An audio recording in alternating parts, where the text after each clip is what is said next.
کہ وقت بہت کم ہے اور کام زیادہ ہے۔ حضرت مولانا ماشاءاللہ بیان فرما کر کے تشریف لے گئے۔ حضرت مولانا آفتاب عالم صاحب نہ آپ کے لیے نئے ہیں نہ میرے لیے نئے، انتہائی محبت، مربت، عاجزی، انکساری کے ساتھ ان جلسوں میں بڑی ہی اپنائیت کے ساتھ جب بھی دعوت دی جاتی ہے تشریف لاتے ہیں۔ ہم ان کے دل و جان سے شکر گزار ہیں اور ان سے گزارش کر رہے ہیں کہ اللہ رسول کی وہ باتیں ہیں کہ جو ہمارے لیے، آپ کے لیے، سب کے لیے ضروری ہیں، یہاں بیان فرمائیں۔ جلسہ انشاءاللہ وقت پر ختم ہوگا۔ حضرت مولانا آفتاب صاحب تشریف۔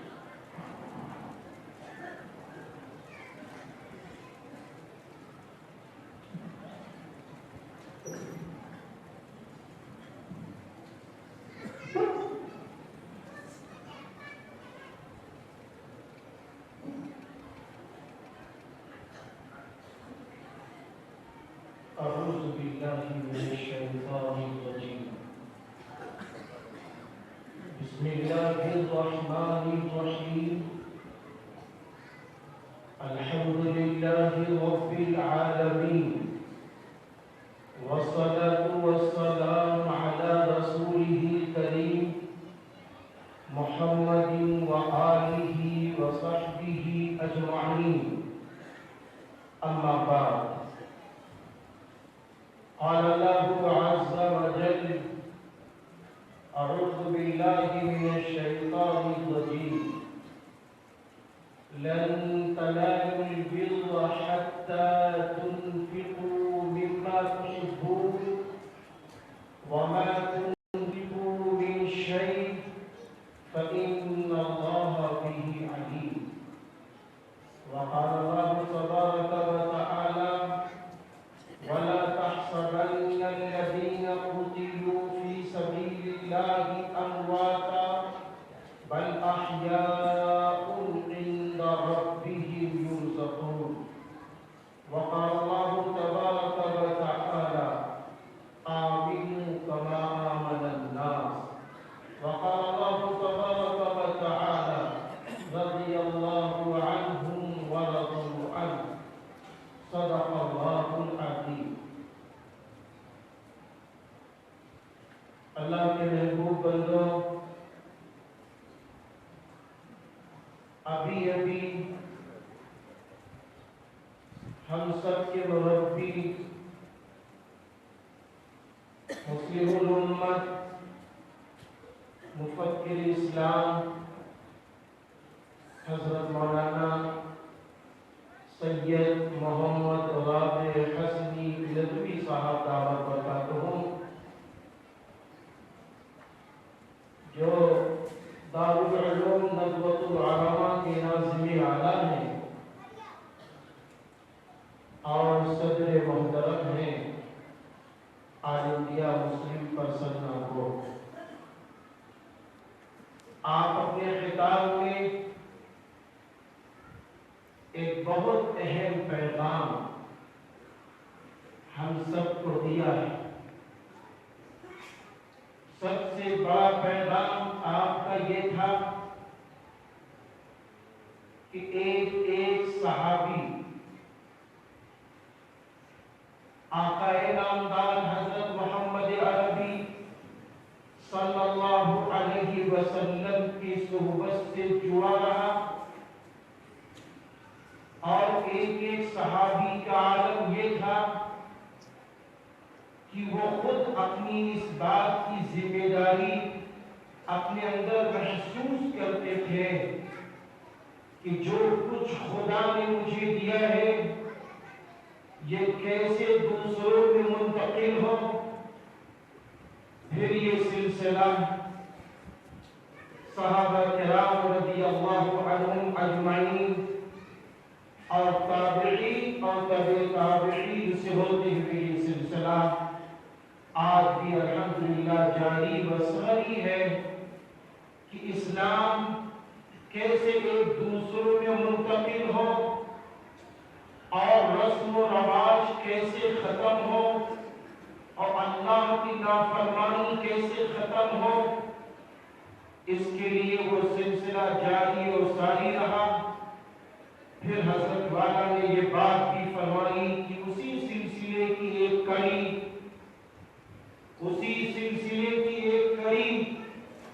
امام اہل سنت والجماعت حضرت مولانا عبدالشکور صاحب رحمۃ اللہ علیہ نے اس بات کو محسوس کیا کہ آج کا وہ مسلمان جس مقصد کے لیے اس کو خدا نے مسلم کے گھر میں پیدا کیا تھا، جس کام کے لیے خدا نے اس کو مسلم گھر میں پیدا کیا تھا، آج وہ مسلمان اپنے مقصد سے ہٹ رہا ہے، اپنے عقیدے سے ہٹ رہا ہے اور صراط مستقیم سے ہٹ رہا ہے۔ حال یہ ہے کہ آج وہ اپنے عقیدے کو دوسروں کی تقلید کی وجہ سے برباد کرنے پر تیار ہے۔ حضرت والا نے جب اس فکر کو لیا تو حضرت والا کی اس فکر کا عالم یہ تھا، رات ہو دن ہو کوئی بھی وقت ہو، حضرت والا اس فکر کے لیے ایسے تیار ہوئے کہ ملک کے گوشے میں اس فکر کو لے کر کھڑے ہو گئے کہ چاروں طرف ہم توحید کا پرچم دیکھنا چاہتے ہیں، چاروں طرف ہم نبی اکرم صلی اللہ علیہ وسلم کی سنتوں کو دیکھنا چاہتے ہیں، چاروں طرف ہم صحابہ کے چاہنے والوں کو دیکھنا چاہتے ہیں، چاروں طرف ہم صحابہ کی زندگی پر عمل کرنے والوں کو دیکھنا چاہتے ہیں، اور ہم اس بات کو بھی دیکھنا چاہتے ہیں کہ ایک ایک اہل سنت والجماعت صحیح العقیدہ کی حیثیت سے رہے اور اپنی نسلوں کو بھی اس پر آمادہ کرے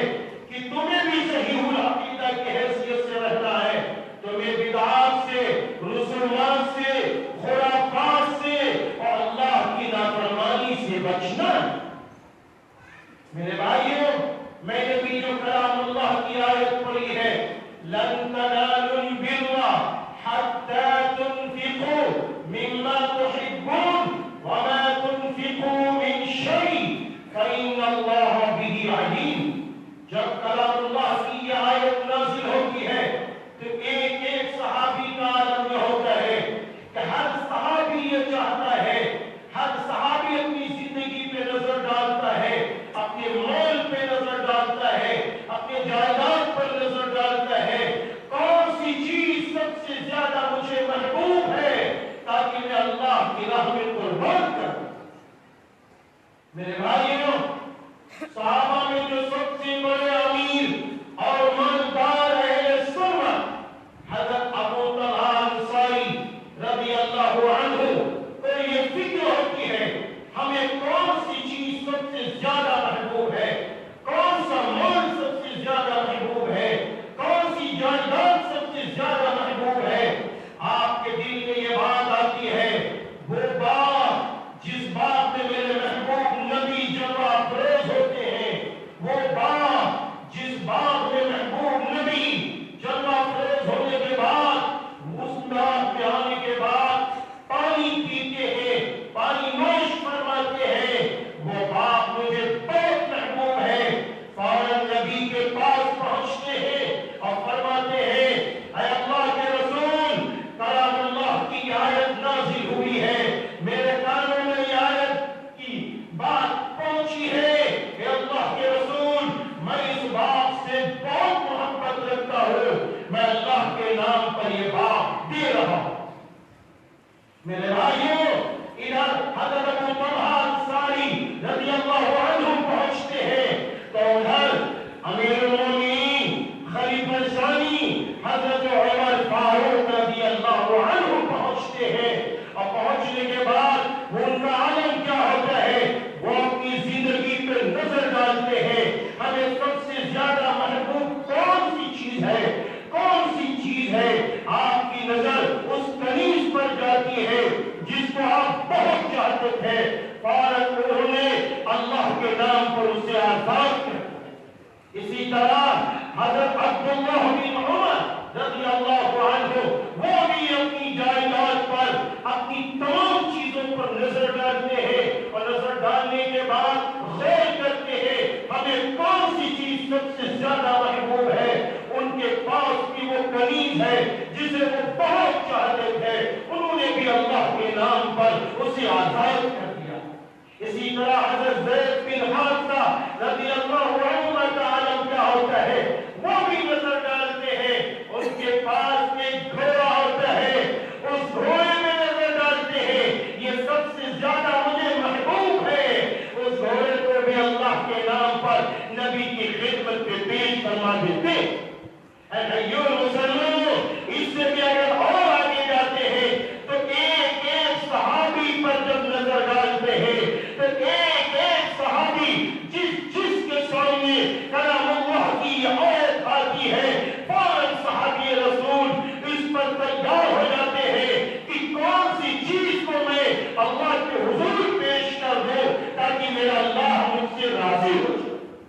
اسی طرح میری نظر جب غزوہ تبوک پر پڑتی ہے تو محمد عربی صلی اللہ علیہ وسلم ایک طویل خطبہ آپ ارشاد فرماتے ہیں اور اس کے بعد آپ امیروں کو بھی للکارتے ہیں اور سارے انسانوں کے سامنے بات رکھتے ہیں کہ تم اپنے مال کی مدد کے ساتھ رہو اور اپنے جسم کی مدد کے ساتھ رہو. تو حال یہ ہوتا ہے ایسے موقع پر میرے بھائیوں, ایسے موقع پر حضرت عثمان غنی رضی اللہ عنہ آگے بڑھتے ہیں, فرماتے ہیں اللہ کے رسول یہ 300 ماہ قضا آپ کی خدمت میں حاضر ہے اور یہ 100 گھوڑے آپ کی خدمت میں حاضر ہے اور یہ 1000 دینار آپ کی خدمت میں حاضر ہے, اسے قبول کر. میرے بھائیوں, ایسے موقع پر میرے محبوب نبی فوراً ان خدمت کو دیکھ کر محبوب نبی کی زبان مبارک پر یوں آتا ہے, اے اللہ تو عثمان سے راضی ہو جا, میں عثمان سے راضی. اسی طرح حضرت ابو بکر صدیق رضی اللہ عنہ, اور حضرت ابو بکر صدیق رضی اللہ عنہ, ذرا غور کرو, وہی حضرت ابو بکر صدیق رضی اللہ عنہ جو پیغمبروں کے علاوہ سارے کے سارے لوگوں میں سب سے افضل ہے.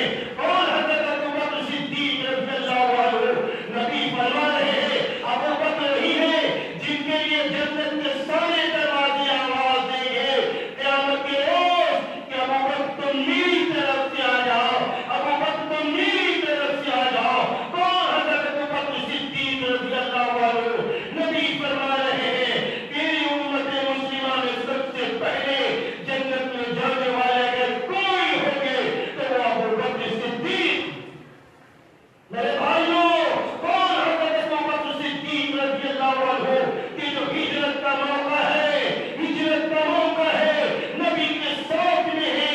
ذرا غور کرو, نبی کے ساتھ میں ہے. کب نبی کے ساتھ میں ہے؟ جب دشمن اسلام نے یہ اعلان کر دیا تھا کہ دیکھو جو نبی کو جس حال میں لا کے مجھے دے دے گا 100 سرخ اونٹ انعام دے دوں گا. ایسے موقع پر آپ صلی اللہ علیہ وسلم کی قربت میں کون ہے, آپ کے ساتھ میں کون ہے؟ حضرت ابو بکر صدیق رضی اللہ عنہ ہے. ذرا غور کرو, آپ ساتھ میں جا رہے ہیں, اب غار ثور کے قریب پہنچ رہے ہیں. غار ثور کے جب قریب پہنچتے ہیں تو فرماتے ہیں اللہ کے رسول آپ ٹھہریے, میں غار کے اندر جاتا ہوں, کہیں دیکھوں کوئی سوراخ وغیرہ نہ ہو تاکہ میں ان سوراخوں کو بند کروں. میرے محبوب نبی ٹھہرتے, آپ اندر تشریف لے جاتے ہیں, ایک ایک سوراخ کپڑے سے بند فرماتے ہیں اور پھر اس کے بعد آپ باہر آتے ہیں اور پھر آپ کو ایک سوراخ نظر پڑتا ہے, پھر فرماتے اللہ کے رسول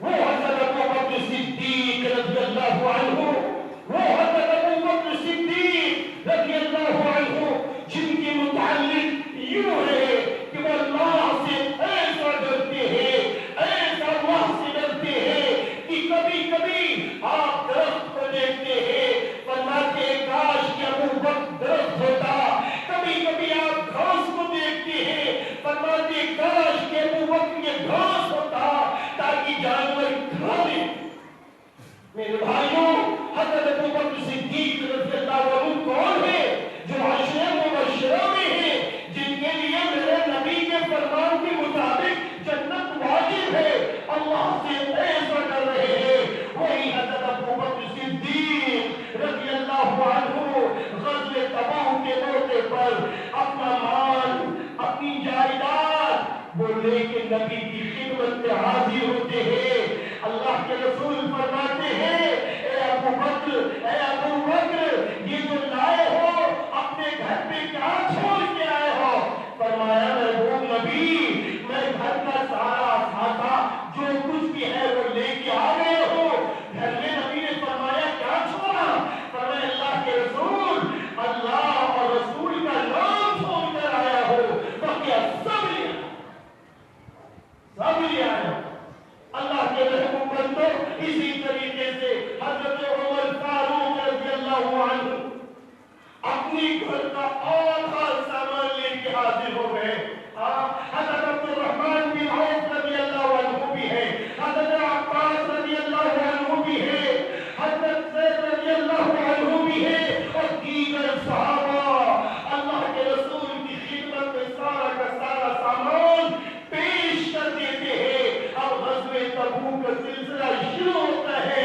اب اسی وقت ایسے 700 صحابہ بھی آ جاتے ہیں، 700 ایسے صحابہ آ جاتے ہیں۔ آنے کے بعد کہتے اللہ کے رسول، میں بھی غزوے میں جانا چاہتا ہوں، اللہ کے رسول میں بھی غزوے میں جانا چاہتا ہوں۔ اللہ کے رسول فرماتے ہیں دیکھو بھائی، اب تو سواریوں کا بھی کوئی انتظام نہیں ہے، اب کیسے جاؤ گے، کس طرح جاؤ گے؟ میرے بھائیوں، اللہ اکبر، وہ سارے کی سارے صحابہ رونے لگتے ہیں۔ اللہ کے رسول، دلی تمنا ہے کہ اس غزوے میں بھی شریک ہو جاؤ۔ کہاں شریک ہو جاؤ؟ غزوے میں کاہے کے لیے؟ تاکہ اللہ کی راہ کی شہادت کا جام نوش کرنا، اس کے لیے شریک ہو جاؤ۔ رو رہے ہیں۔ اللہ نے کلام اللہ کی آیت القرآن، ذرا غور کرو میرے بھائیوں، اللہ کے محبوب بندوں کی شہادت ایسی عظیم الشان نعمت ہے، ایسی عظیم الشان نعمت ہے کہ یہ نعمت ہر شخص کو نصیب نہیں ہوتی، ہر شخص کو نصیب نہیں ہوتی، ہر شخص کو نصیب نہیں ہوتی۔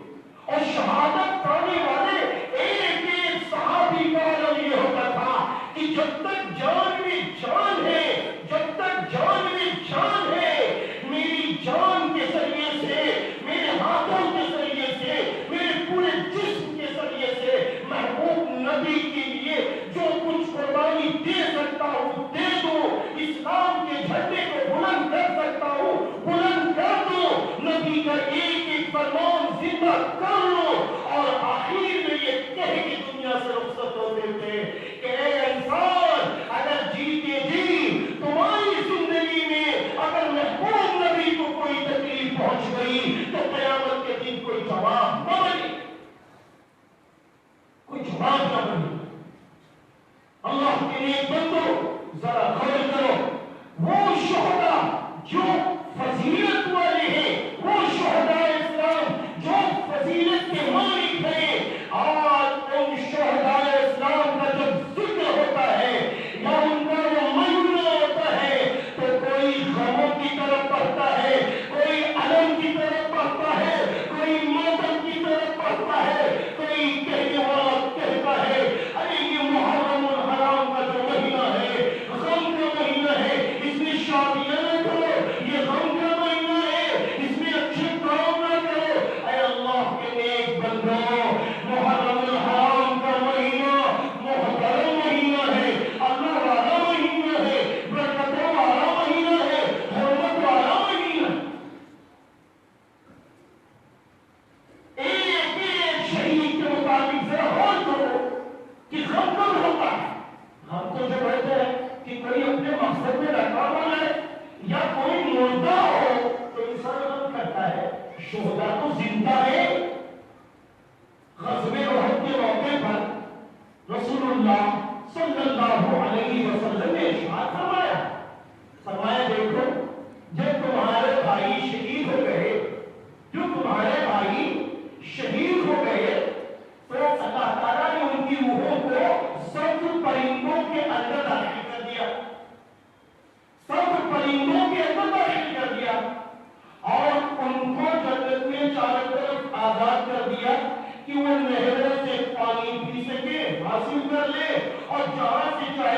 حاصل کر لے، اور جب وہ تھک جائے تو وہ کیا کرے کہ جو عرش رحمان کے نیچے ان کے نیلے گھونسلے ہیں ان گھونسلوں میں وہ داخل ہو جائے۔ جب وہ اللہ کا یہ انعام ان شہداء کی روحوں نے دیکھا تو فوراً انہوں نے کہا کہ یہ میرا کوئی انعام والا حال میرے ان بھائیوں کو جا کے بتا دے کہ جو میرے آنے کے بعد غم کر رہے رو رہے ہیں۔ اور اللہ تعالیٰ نے فرمایا کہ اے شہداء تمہاری یہ خبر میں وہ بندوں تک پہنچاؤں۔ فوراً اللہ تعالیٰ نے فرمایا وَلَا تَحْسَبَنَّ الَّذِينَ قُتِلُوا فِي سَبِيلِ اللَّهِ أَمْوَاتًا بَلْ أَحْيَاءٌ عِندَ رَبِّهِمْ يُرْزَقُونَ۔ اللہ کی راہ میں جو قتل کیے گئے ہیں ان کو تم مردہ گمان مت کرو، بلکہ وہ زندہ ہے، وہ اپنے رب کے پاس رزق پا رہے ہیں۔ ذرا غور کرو، خدا نے یہ کہا ہے مردہ گمان مت کرو، سوچو مت۔ پتہ چلا کہ سارے کے سارے شہداء زندہ ہیں، سارے کے سارے شہداء اسلام زندہ ہیں۔ میرے بھائیوں، چاہے حضرت خبیب رضی اللہ عنہ وہ بھی زندہ، حضرت خباب بن عرب رضی اللہ عنہ زندہ، حضرت زید رضی اللہ عنہ زندہ، میرے بھائیوں حضرت سمیہ رضی اللہ تعالی عنہ زندہ، حضرت عمر فاروق رضی اللہ عنہ زندہ، حضرت عثمان غنی رضی اللہ عنہ زندہ۔ میرے بھائیوں سارے کے سارے شہداء اسلام زندہ۔ میرے بھائیوں جب وہ زندہ ہے تو زندوں میں ماتم کہاں سے آئے؟ جب سارے کے سارے شہداء اسلام زندہ ہے ان میں ماتم کہاں سے آئے؟ مسئلہ ماتم کا نہیں ہے، مسئلہ علم کا نہیں ہے، مسئلہ میرے بھائیوں تاجداری کا نہیں ہے، مسئلہ عقیدے کا ہے، مسئلہ توحید کا، مسئلہ توحید کا۔ انسان جب ان تاجداروں کے سامنے پہنچ کر ان کو مشکل کشا مختار کل تسلیم کرتا ہے تو سوچو اس کا عقیدہ کہاں چلا جاتا ہے؟ وہ صراط مستقیم سے ہٹ کر وہ توحید خالص سے ہٹ جاتا ہے، وہ اللہ کا نافرمان بن جاتا ہے۔ جب اس کو مشکل کشا مختار کل اور پالدھار تسلیم کرتا ہے، اس کے سامنے ہاتھ اٹھا کے دعائیں کرتا ہے تو اس کا عقیدہ کہاں چلا جاتا ہے؟ اس کی توحید کہاں چلی جاتی؟ ذرا غور کرو میرے بھائیوں، مسئلہ اس کا نہیں ہے کہ محرم کا مہینہ چلو بھائی کہہ لو غم کا مہینہ، نہیں نہیں، مسئلہ اس کا نہیں ہے، مسئلہ عقیدے کا، مسئلہ توحید کا۔ اور یاد رکھیے اگر توحید کے ساتھ ہماری نمازیں کم ہے، ہماری عبادتیں کم ہے، ہمارا ذکر و اذکار کم ہے، میرے بھائیوں سارے سماجی کام کم ہے، تب بھی میرا اللہ انشاءاللہ جنت میں داخل کر دے۔ لیکن اگر توحید سے ہٹ کر، عقیدے سے ہٹ کر، صراط مستقیم سے ہٹ کر اگر ہماری زندگی گزر رہی ہے تو ہماری نمازیں بھی کام نہ آئیں گی، ہمارا روزے کا رکھنا بھی کام نہ آئے گا، ہمارا حج کرنا بھی کام نہ آئے گا۔ اگر توحید سے ہٹ گئے، عقیدے سے ہٹ گئے اور صراط مستقیم سے ہٹ گئے۔ میں تو ان لوگوں کو، میں تو ان باپوں کو، میں تو ان لوگوں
یہ فیصلہ ہوگا ہم زندہ کھوں گے.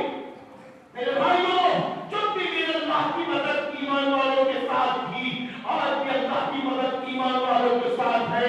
ذرا غور کرو آخری پیغمبر حضرت محمد عربی صلی اللہ علیہ وسلم نے ایک ایک صحابی کے دل میں ایمان و یقین تقوی و للہیت کی ایسی جڑیں مضبوط کر دی تھی. ان کے سامنے بس یہی تھا کہ جو کچھ بھی ہوتا ہے اللہ کی طرف سے ہوتا ہے. نبی کے نقش قدم کے مطابق چلیں گے تو اللہ کی مدد ملے گی. یہی وہ فکر تھی کہ جب غزوہ بدر ہوتی ہے میرے بھائیوں یہ 313 ہوتے ہیں وہاں ہزاروں کا مقابلہ ہوتا ہے اور اللہ کی مدد پر یہ صحابہ بھروسہ کرتے ہیں اور اللہ کی مدد میں ملتی اللہ کی مدد ملتی. آج کیا ہوا ہے ہم مسلمانوں کی تعداد زیادہ ہے دولت بھی خوب ہے بلڈنگیں اچھی بنی ہیں گاڑیاں بھی خوب ہیں ساری دولت ہے علم بھی ہے. اللہ کی مدد کیوں نہیں آ رہی ہے؟ یاد رکھو اللہ کی مدد کے لیے اللہ نے فرما دیا وَأَطِيعُوا اللَّهَ وَالرَّسُولَ لَعَلَّكُمْ تُرْحَمُونَ. اور اللہ کی اور رسول کی طرف ہے کہ تم پر رحم کیا ہم تم پر رحمت کے دروازے کبھی کھلیں گے جب اللہ کا ڈر لے کر چلو نبی کے طریقہ لے کر چلو. یا یوں کہو نبی کا دیا ہوا اسلامی جھنڈا لے کر چلو جو جھنڈا آخری پیغمبر نے حضرت مصعب بن عمیر رضی اللہ عنہ کو دیا تھا. غزوہ احد میں کیا کا ایک ہاتھ شہید ہوتا ہے اپنے کٹے اور اپنے صحیح ہاتھ سے اسلامی جھنڈے کو پکڑ لیتے ہیں. میرے بھائیوں آپ کا دوسرا ہاتھ شہید ہوتا ہے آپ دونوں کٹے ہاتھوں سے اسلامی جھنڈے کو پکڑ لیتے ہیں اور جب آپ شہید ہو جاتے ہیں اس سے پہلے پہلے اسلامی جھنڈا آپ کے پاس نہیں. آپ کہہ رہے ہوں گے کہ یہ اسلامی جھنڈا یہ تو حضرت میں ہوتا جھنڈا تھا آپ جھنڈے یہ کہاں ہے؟ میں آپ سے کہتا ہوں اپنے مربی اپنے مفتی مفکر اسلام حضرت مولانا عبدالعلیم فاروقی صاحب دعوت برکاتہم کی موجودگی میں اور میں کہنا چاہتا ہوں حضرت تعالیٰ ہمیں موقع دیتے ہیں کہ میرے بیٹے سبق سنا تو مجھے اپنے سامنے میں نے اپنا سبق اپنے دل کی بات رکھی ہے اور یہی ہے مسلمان کے اندر یہ بات دیکھنا چاہتا ہوں. وہ کون سی بات؟ آج بھی اسلامی جھنڈے آپ کے پاس ہے. یاد رکھنا آج بھی جھنڈوں کی قیمت ہے. آج سچ بولو اسلامی جھنڈا آپ کے پاس. جھوٹ سے نفرت کرو اسلامی جھنڈا آپ کے پاس. شراب جھوٹا بدکاری اللہ کی نافرمانی سے نفرت کرو اسلامی جھنڈا آپ کے پاس. اپنے گھر کے اندر اپنے ماں باپ کی خدمت کرو اسلامی جھنڈا آپ کے پاس. اپنی بیویوں کے ساتھ اچھا برتاؤ کرو اسلامی جھنڈا آپ کے پاس. اپنے پڑوسیوں کے ساتھ اچھا سلوک کرو اسلامی جھنڈا آپ کے پاس. علماء اسلام کی قدر کرو اسلامی جھنڈا آپ کے پاس. اپنی نسلوں کو قرآن پاک پڑھا لو ایماندار بنا دو دیندار بنا دو توحید خالص بنا دو اسلامی جھنڈا آپ کے پاس. اپنی نسلوں کو جہنم سے بچنے والا علم دلا دو اسلامی جھنڈا آپ کے پاس. اپنی نسلوں کو ڈاکٹر بنا لو انجینئر بنا لو پروفیسر بنا لو لیکن سب سے پہلے اپنے بچوں کو مسلمان بنا لو اسلامی جھنڈا آپ. یہ اسلامی جھنڈا آپ کے پاس. خالی دین مسجدوں ہی میں نہیں ہو مارکیٹوں میں بھی دین نظر آنا چاہیے تجارت میں بھی دین نظر آنا چاہیے زراعت میں بھی دین نظر آنا چاہیے گھروں میں بھی دین نظر آنا چاہیے. میرے بھائیوں جب دین اتنا غالب ہو جائے گا تو جو مسلمان بھی انشاءاللہ غالب ہو جائیں گے. حضرت عمر فاروق رضی اللہ عنہ نے حضرت سعد بن وقاص رضی اللہ عنہ کو ایک وصیت نامہ لکھا تھا. ایک وصیت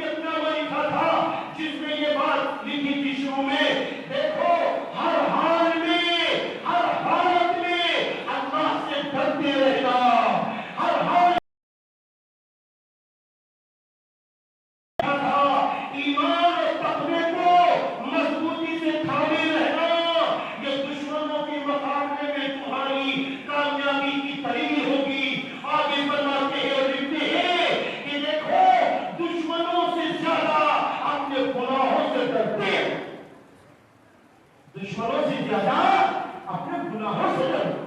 میرے بھائیوں آپ کو ہم دشمن سے ڈرتے ہیں. فلاں نے یہ کہا، فلاں نے یہ کہا، اب کیا ہوگا، اب کیا ہوگا. ارے نہیں نہیں نہیں، سنو، اللہ کہہ رہا ہے ان تنصروا اللہ ینصرکم وَيُثَبِّتْ أَقْدَامَكُمْ. اگر تم اللہ کی مدد کرو گے وہ اللہ تمہاری مدد کرے گا. اللہ کی مدد کیا ہے؟ اللہ کی مدد کیا ہے؟ ہم مومن بن کر جیے، ہم مسلم بن کر جیے، ہم توحید خالص بن کر جیے، ہم قرآن پڑھتے ہوئے جیے، ہم سچ بولتے ہوئے جیے، ہم ایک دوسرے کا حق ادا کرتے ہوئے جیے اور اپنے نائب رسولوں کو خیال کرتے ہوئے جیے. آج ہم سمجھ نہیں پائے. ایک بہت بڑی سازش ہے، آج ایک بہت بڑی سازش ہے. وہ کون سی ہے معلوم ہے؟ علماء سے عوام کو کاٹو، علماء سے عوام کو کاٹو اور پھر منمانی کام ان سے لے لو. غیور مسلمانوں، ان نائب رسولوں سے جڑے رہنا، نائب رسولوں سے جڑے رہنا.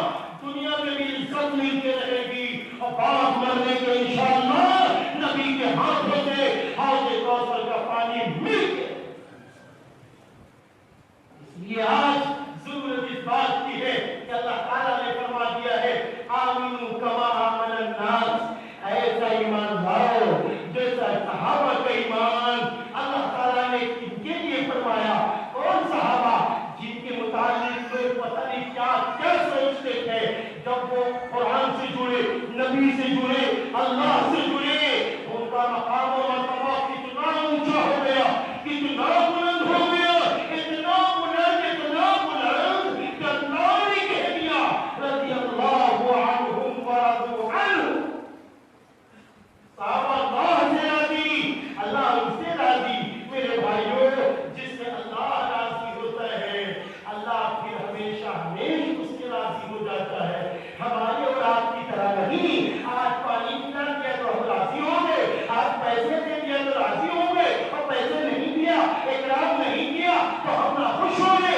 ایسا معاملہ اللہ کا نہیں ہے. اللہ جب کسی سے راضی ہوتا ہے تو دنیا میں بھی راضی ہوتا ہے اور ہمیشہ ہمیشہ کے لیے اپنی رضا کا ٹکٹ دے دیتا ہے. سارے کے سارے صحابہ سے اللہ راضی ہے، اللہ خوش ہے. آؤ حضور مسلمانوں، اخیر میں یہ کہہ کے ہم پوچھنا چاہتے ہیں کہ آج ان جلسوں کی قدر کر لو اور حضرت والا کی قدر کر لو.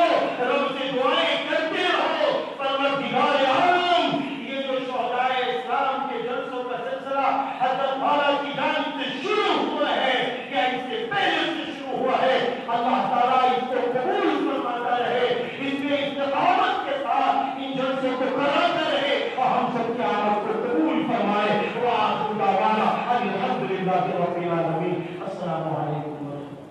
جزاک اللہ. حضرت مولانا نے آپ کے سامنے جو کچھ بیان کیا اس کی کسی توضیح و تشریح کی ضرورت نہیں ہے. سب صاف صاف علمی باتیں اور اس پر کسی کہنا آپ کے وقت کو دوبارہ اس طرف لگانا. میں آپ سے دوسری بات کہنا چاہتا ہوں اور بہت غور سے سنیے. ابھی حضرت مولانا نے آپ کے سامنے بیان کیا کہ شہداء زندہ. ابھی حضرت مولانا نے آپ کے سامنے بیان کیا اور بھی لوگوں نے بیان کیا ہے کہ امام کو کتنا اختیار ہوتا ہے کہ خود ان کی موت ان کے قبضے میں ہو. جب چاہیں بھلے جب چاہے نبی کی موت ان کے قبضے میں ہو لگا، لیکن اماموں کے سلسلے میں کہ امام وما یموتون الا باختیار. امام جب مرتا ہے تو اپنے اختیار سے مرتا ہے. اب اس پہ بہت سارے سوالات پیدا ہو سکتے ہیں، لیکن میں کوئی سوال اس وقت پیدا کرنے کی کوشش نہیں. صرف ایک بات یہ کہنا چاہتا ہوں کہ حضرت حسین رضی اللہ تعالیٰ عنہ ہمارے آقا اور سب سے پہلے وہ صحابی، پھر حضرت نبی کریم صلی اللہ علیہ وسلم کی دل کی دھڑکن اور آپ کے جگر کا ٹکڑا حضرت فاطمہ کے بیٹے حضرت علی رضی اللہ عنہ کے لائق فرزند پوری امت کے پیشوا ہے، کوئی مانے یا وہ میدان کربلا گئے. ہمارا اپنا کہنا تو یہ ہے، یعنی اہل سنت و جماعت کا کہنا تو یہ ہے کہ حضرت علی رضی حضرت حسین رضی اللہ عنہ کو کوفے والوں نے بلایا، اور یہ سب لوگ جانتے مانتے ہیں کہ کوفے والوں نے غداری کی. تو جب حضرت حسین کل کی بات بھی جانتے ہیں، آج کی بات بھی جانتے ہیں، کوفے کی غداری کو پہلے سے نہیں جانتے. جو انہوں نے خطوط لکھے تھے ان کو نہیں جانتے تھے، سب منافق حکم وقت ان کو بلایا نہیں معلوم. پھر حضرت حسین کی موت ان کے قبضے میں تھی یا نہیں تھی؟ اصول کافی میں مستقل ایک باب ہے، باب ان الائمۃ یعلمون متی یموتون وما یموتون الا باختیارہم. امام جانتے ہیں کہ کب مریں گے، کہاں مریں گے، اور اپنے اختیار سے. موت کی حقیقت کیا ہے؟ موت تو بھگا دیتے ہیں. اور اسی اصول کافی میں انا قسیم الجنت و قسیم النار، میں جنت کا بانٹنے والا ہوں اور میں دوزخ کا بانٹنے والا ہوں. سارے اختیارات آسمان کے، زمین کے، قیامت کے دن کے بعد پھر کیوں گئے؟ اس کا کوئی جواب ہے دنیا میں یہاں سے لے کے ایران تھا؟ کوئی جواب دے سکتا ہے اس کا؟ اور اتنا آ گئے نا اتنی مصیبت، اختیار سے ان کا انتقال کا آپ کے حساب ہمارے اختیار سے ہوتے گا مظلوم. جو علامہ ابن تیمیہ نے کہا وہی کہہ رہے ہیں کہ حضرت حسین رضی اللہ تعالیٰ کو ظلماً شہید کیا گیا. نہ یہاں کبھی یزید والی بحث نکالی جاتی ہے، نہ انشاءاللہ میری زندگی میں نکالی جائے.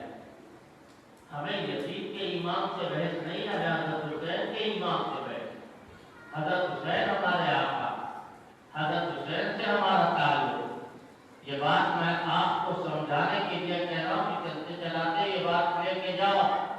شوکت تھانوی ایک بزرگ تھے، شاعر تھے. وہ ایک مرتبہ اپنے ایک شیعہ دوست کے ساتھ مجلس میں گئے.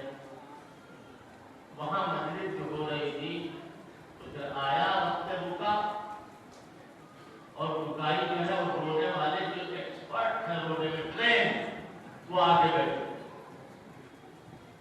اور جب مجلس کو کہا گیا کہ گرے مولا لگا تیر، ہو کی آوازیں خاص سر کے ساتھ، وہی سر یہاں بھی ملے گا، وہی سر عراق اور ایران میں بھی ملے گا، اور وہی دنیا کے ہر ملک میں ملے گا. ایک ساتھ پڑھتے ہوئے آیا، اپنے منہ میں 2 ہتھا مارا اور کہا ہائے مولا ہم نہ ہوئے. تو شوکت صاحب پیچھے سے بولے کیا تم ہوتے تو کیا کر لیں، تم ہوتے تو کیا کر لیں. ایک طرف وہ اختیار، ایک طرف یہ اختیار. کیا فرشتے نہیں تھے ان کی مدد کے لیے جو آپ اپنے آپ کو وہاں تلاش کرتے ہیں؟ یہ بڑی لمبی بات ہے. کل انشاءاللہ حضرت مولانا اشہد رشیدی کا بیان ہوگا. پرسوں میں آپ سے دہشت گردی اور اسلام کے سلسلے میں بات بہت کہا گیا، بہت یہ دہشت گردی، یہ دہشت گردی. یہ سب چوٹتے ہیں جو مسلمانوں کو اور مسلمانوں کے ستونوں کو دہشت گردی سے تعبیر کرتے ہیں، اور یہ سب بے ایمان. میں بتاؤں گا آپ کو کہ دہشت گردی کیا ہے، اسلام کیا ہے. اور انشاءاللہ اور پرسوں انشاءاللہ